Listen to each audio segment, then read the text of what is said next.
All right, we've got, like I said, about 17 minutes left. Let's jump into this topic in Joel Richardson's book called, the topic is called The Mahdi as World Ruler. Now remember, as I mentioned earlier, Islam has their own eschatological model of the end times. And the kind of eerily scary perspective to us as Christians is that they've got parallels to our own understanding of three main figures. They call them signs in Islamic eschatology, but they're basically three men or three figures in this order. And I touched on this a few weeks back when I did an overview of Islamic eschatology, so go back and listen to previous studies. But there are three main figures in this order. There's the Mahdi, whose direct one-to-one parallel from a biblical perspective is the Antichrist. That's the one-to-one there. And then the second figure in Islamic eschatology is the Islamic Jesus. They call him Isa, right? The Arabic word for Jesus, Isa. His one-to-one parallel in biblical model is not Jesus. His one-to-one parallel is actually the false prophet in the book of Revelation, right? It's the dynamic duo that I alluded to with Batman and Robin. Batman would be the Mahdi, Robin would be the Islamic Jesus or Isa, or in the biblical model, Batman would be Antichrist and Robin would be the false prophet. So there's the one-to-one parallels there between those two. And then the third figure in Islamic eschatology is the figure known as the Dajjal. And the Dajjal is the antagonist in the story. He's the bad guy in Islamic mindset. He is the enemy that fights against the Mahdi, who is their savior, their Messiah figure. And so you ready for the one-to-one parallel in the biblical model? Who is the parallel to the Dajjal? Guess what? He's Jesus Christ himself. Yeah, he's the true Messiah in the Bible. That's the one-to-one parallel to the Dajjal in the Islamic model. So what you're seeing is we've got this essentially a perversion of the true biblical characters, the three of them, that have been perverted and borrowed and almost plagiarized, really, in the Islamic model of those three characters. And so this is why it becomes just a bit unnerving to some Christians when we realize that if the Islamic model plays out and it ends up being accurate, then we're talking about a world religion that will look at the true Jesus as the bad guy, the enemy who fights against their true champion, savior, Messiah, the Mahdi, which to us Christians is actually the Antichrist, right? I mean, this gets really, flipped on its head. It's like Superman versus Bizarro, right? Or Flash versus Reverse Flash, or something to that effect, right? So it really is an interesting story that we're going to be reading. So the Mahdi as world ruler. Remember, this word Mahdi can be also seen in, if you do internet searches, Mehdi, or you can hear people just pronounce it as Mahdi. They don't make the H very breathy. All right, let's read through Joel Richardson's notes here. We've got about 14 minutes left. Joel has this to say. As we have seen from the Islamic traditions and Muslim scholars, the Mahdi, like the Antichrist, is also prophesied to be a political and military world leader unparalleled by any other throughout world history. So we're talking about a ruler that's going to hit the scene who basically is the final culmination of Satan's attempt to overthrow God's kingdom here on planet Earth, which is established already spiritually, but it's not set up physically. Satan's going to do his one last-ditch effort to destroy God's people, this time both Christians as well as Jews, and to overthrow Messiah's rule on planet Earth, or prevent it from even happening. Joel continues, the Mahdi is said to, quote, fight against the forces of evil, lead a world revolution, and set up a new world order based on justice, righteousness, and virtue. And there's a footnote number 1 there, I believe, that points to either a prominent Muslim cleric. I believe, since the language sounds very modern, I don't think that's a quote from the Quran, but he does have quotes from the Quran in his particular study.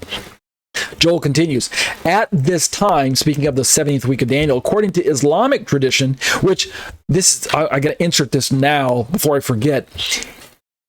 As far as parallels within Islamic eschatology, they even, and I believe they took this directly from the book of Revelation, Muhammad had access to the book of Revelation, obviously.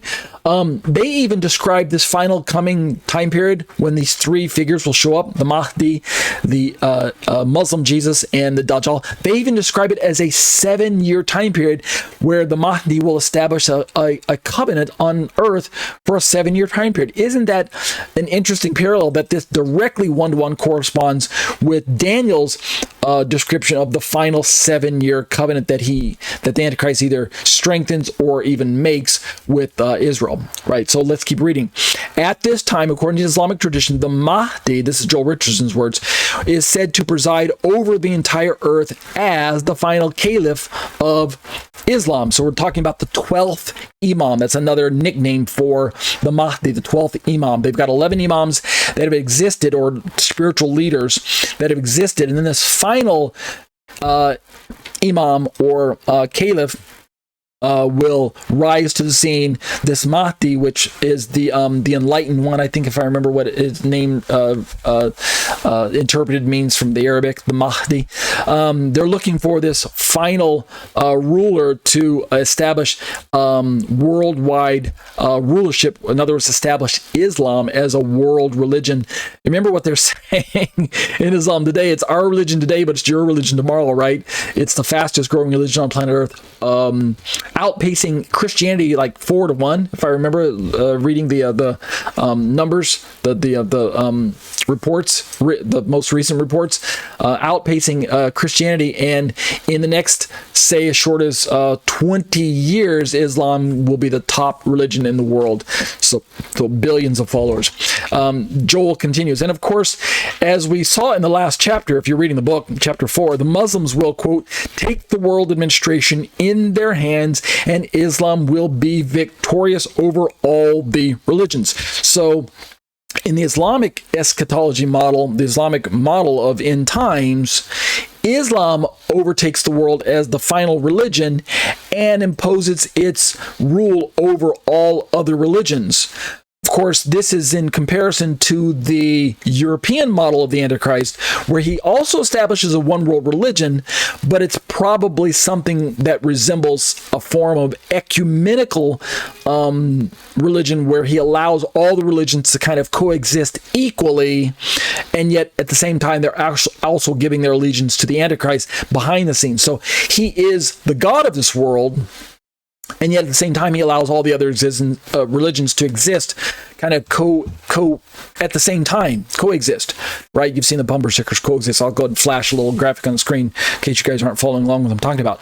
So in both of these models, we have a one world religious system that exists for a certain amount of time. My reckoning, as I understand end time prophecy, it exists for the first 3.5 years, right? It is in existence up until that time period, until the middle point of the week, when the 10-nation coalition, along with the Antichrist, they, to use John's words in Revelation chapter 17, they end up hating the woman, which is the religious part, the religious system, Mystery Babylon. They end up hating her and burning her with fire and destroying her, and that kind of corresponds with the midpoint of the week. So whether we're talking about, the point I'm trying to highlight, and I'll keep reading Joel Richardson, whether we're talking about a kind of a one world ecumenical system where all religions exist co-equally in the end days, in the end times, or we're talking about one world Islamic system, right? One world Islamic religion. Either way, this religious system will probably only have significant influence up until about the midpoint of the week, and then after that, it's going to see a significant nosedive diminishment in its influence worldwide. Let's keep reading Joel Richardson. He says, without question, Islam views the Mahdi as one whose rule will extend over all the earth. Right? And that's straight out of Islamic eschatology. They're not satisfied with just ruling certain countries in the Middle East. Rather, according to their eschatological model, Islam must become the dominant religion in the entire world. Indeed, overtaking all other religions because all other religions are false. Now, this should sound familiar to Christians because essentially this is the biblical model, the biblical worldview already. Biblical worldview is that Christianity is the only one true religion and that eventually it will overtake all other religions when Jesus establishes his righteous kingdom here on planet Earth and rules from the Middle East, from Jerusalem, right? What does Isaiah chapter 2 say? That he's going to establish his rule from Zion, right? The Torah will go forth from Zion, the word of the Lord from Jerusalem, Isaiah chapter 2. So we know that Yeshua is going to rule from Jerusalem there. Is it Christianity that's going to go forth from Jerusalem? Is it Judaism that's going to go forth? Is it Islam? Is it one of those three Abrahamic religions? Is it going to be Buddhism, right? Is it going to be Shintoism? Or is it going to be Hinduism? You know, what's going to rule from, what's going to be the religion of Yeshua's kingdom? Well, Christians believe that it's Christianity or some form of messianic Judaism, of course, because it talks about the Torah going forth. So it obviously has a flavor of Judaism to it, but with Jesus being the king, obviously it's going to be a form of Christianity.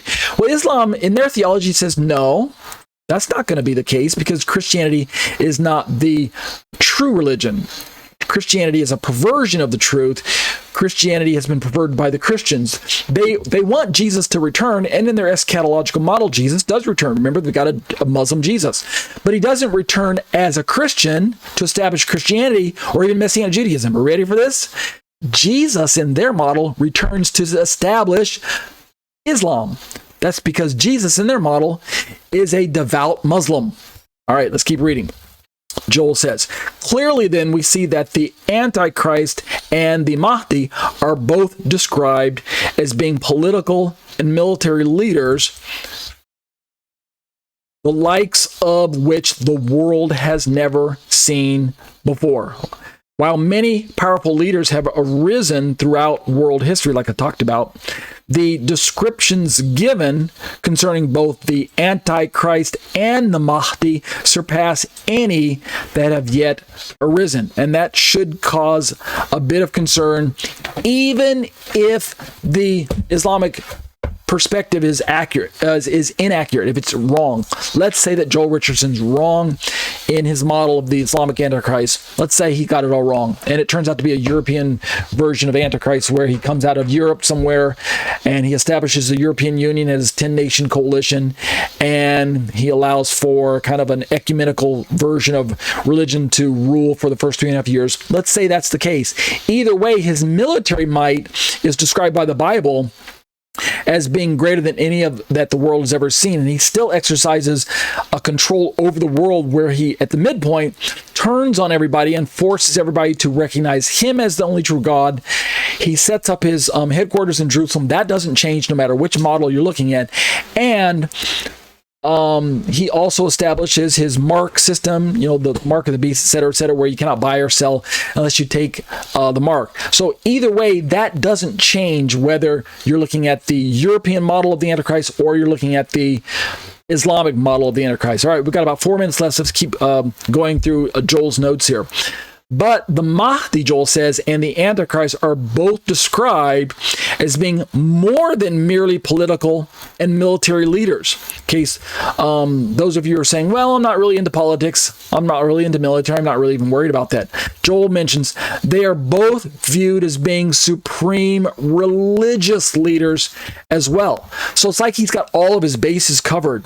If you're into religion, he's going to influence your religious life. He's going to make things very difficult for you as a religious man or woman, boy or girl on planet Earth when the time comes.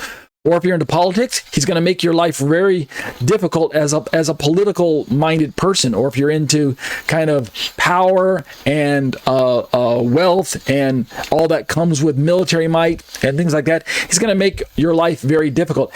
Essentially, God is going to allow him to have an influence on the world that Paul describes, and we're winding down our study in these last few minutes, Paul describes as a great deception, a great falling away.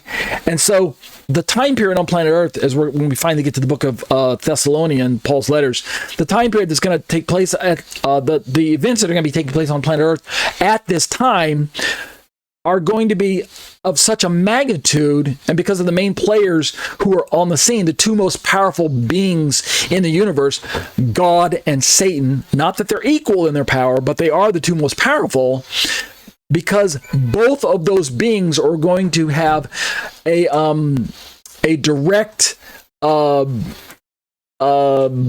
influence over what's taking place on the chessboard, which is planet Earth. No one will be able to escape the influence one way or the other. If you're not being hit with the deception that Antichrist is going to be serving up and Satan himself, then God himself is going to send a strong delusion so that you will believe the lie. You understand what I'm saying here?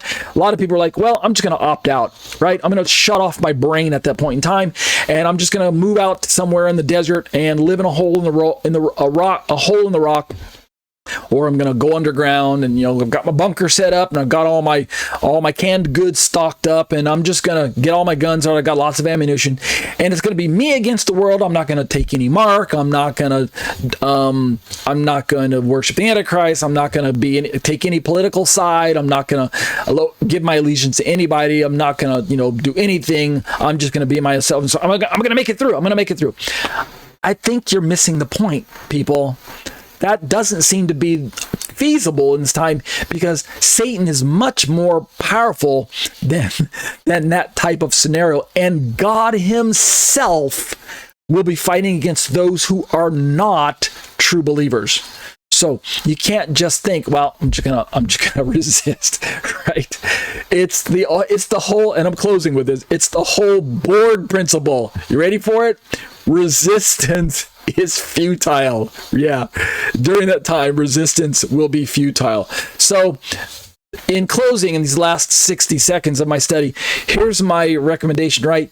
Make your decision for Christ now, before the things really get heated up, before we enter into that 70th week, before the birth pangs are upon us, right? Now, today is the day of salvation. Today is the day when you can make a decision for the true Christ, whose name is Jesus, right? You can invite him into your life now and allow the Holy Spirit to move into you and to give you what it takes to be an overcomer in that day. Now, I'm sorry to tell you, but overcoming means possibly losing your life for martyrdom, but you'll save your very soul, right?